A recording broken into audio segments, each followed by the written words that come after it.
Good morning. It's time for our daily devotion. I've been talking to you this week about loving people, loving them unconditionally, and the last couple of days I've been giving you some suggestions on ways that we can do that. Today I want to give you I just want to give you a heads up because when you love people unconditionally, it gets messy because we're dealing with people. And sometimes people begin to love people and do for people thinking that everything's going to just be perfect and in line and organized, and it's all going to fit in a nice little box, and that it's all going to be good, and you can kind of separate that part of your life from everything else. And I just want you to know, based on lots of years of experience of loving people who have fallen through the cracks, loving people who are considered by many to be unlovable, I just want you to know that that's not the way it works.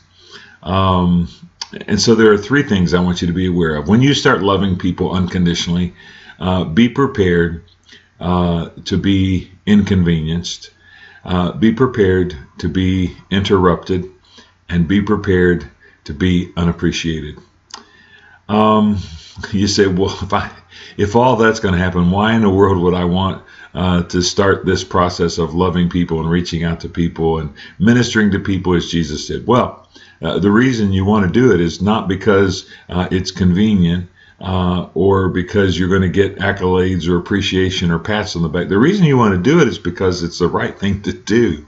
It's what Jesus did. It's what he showed us by example we're to do.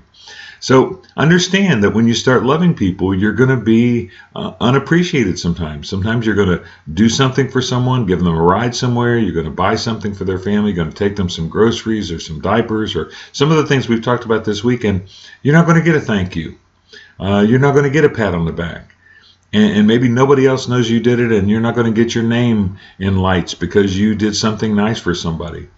If that's your motivation, probably need to back up this week's devotionals a bit and go back to Mondays and find out that the reason we do this is because this is what we've been commissioned to do. We are the hands and feet of Jesus in this world, and if we don't love people, they won't know that God loves them. And so be prepared. You're not going to always get letters of thanking you for the great things you've done. You're not always going to be brought up in front of the church and given an award. That's not always going to happen. Sometimes it will. And when it does, that's great. But lots of times, most of the time, you're going to be unappreciated. You're going to be interrupted.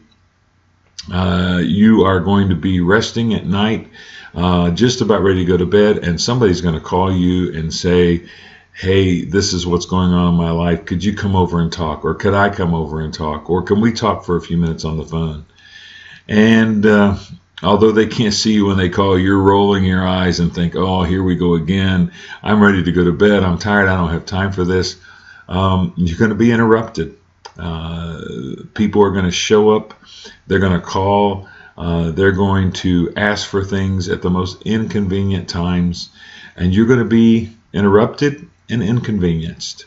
Sometimes people are going to ask for a ride somewhere. They're going to come over, and what they're wearing isn't very clean. Maybe it's stained. Maybe it's dirty. And they're going to want to ride somewhere in your car that you just detailed. You just took to the car wash and cleaned up and vacuumed. They're going to pile in with all their stuff, and your car is going to smell when they get out, and it's going to have dirt on the seat, and you're going to just smack yourself in the face and say, why did I just do that? What an inconvenience. Now I got to go back to the car wash and clean my car up again. Folks, listen, I've been through it all, and it's worth it. It's worth it not for the recognition we get. It's worth it even though we're interrupted and inconvenienced. It's worth it because one day I'm going to stand before Christ and I have to give an account. And he's going to say, you visited me when I was in prison. You gave me something to drink when I was thirsty. You put clothes on my back when I didn't have anything to wear.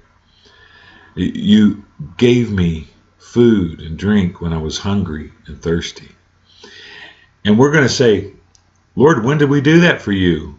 And he's going to say, you remember that time somebody called you in the middle of the night and you had to get up and go pick them up and take them home? You remember that time somebody called and said, we don't have anything to eat, and you took stuff out of your own refrigerator and freezer and took it over to them? Do you remember that time somebody called for a ride and they got in your car and they weren't very clean when they got in and your car was dirty when they got out? Do you remember all those times? Well, when you did it to them, you did it to me. That's why it's worth it. So go love some people this week, unconditionally, knowing that it's messy and you're going to be interrupted and inconvenienced and unappreciated, but you're going to do it anyway because it's the right thing to do. It's what Jesus did. And if I'm a Jesus follower, then it's what I ought to do.